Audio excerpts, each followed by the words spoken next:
Бүгінгі видеода сіздермен раскраска жасайтын боламыз. Жасалу жолы өте оңай. Қалаған фотодан раскраска жасай аласыздар өздеріңіз. Программаның аты Canva. Қазір видеода сіздерге көрсететін боламын. Canvaға кіреміз. Canvaға кіргеннен кейін қараңыздар, мына жерде создать дегенге басамыз астына.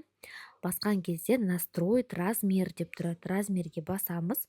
Маған жаңағы альбомный емес, маған книжный форматта керек. А4 форматтағы размерді таңдаймыз.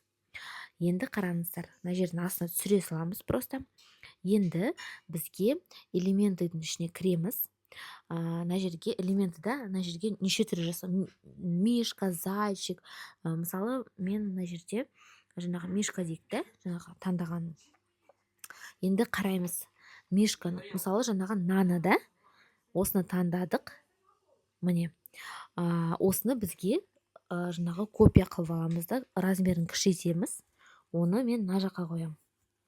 Қазір мына жаққа қарай қоям. Наны астына қарай түсірем кішкене. Үлкейтсеңіз де болады, бөлек бетке істеп алсаңыз болады, самоклеюш ретінде.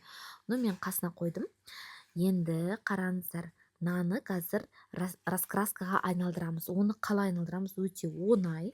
Міне, соответствиеға басасыздар. Бастым. Сосын нан астында ручная работа деп тұрады. Міне, ручная работаға кіресіз.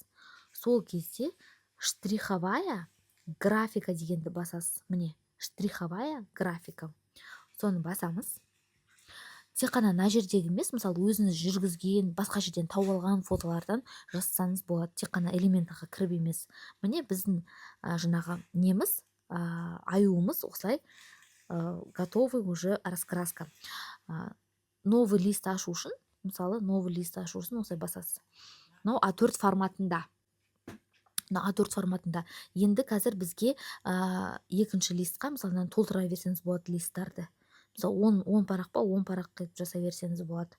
Екіншісіне мен өзім қалайым, мысалы, загрузкидан, мен өзімнің фотомнан, например, загрузить файлы басам, медиаға кіреміз.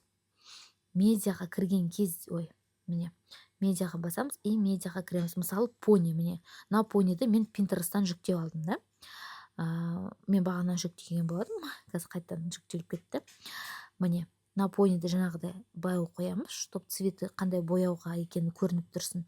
Сосын былай жасаймыз, міне. Одан кейін жаңағы айтқандай уже кіре бересіз.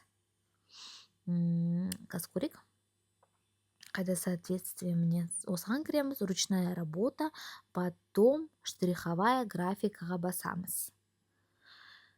Қазір күтейік, қалай шығатын көреміз. Міне осылай.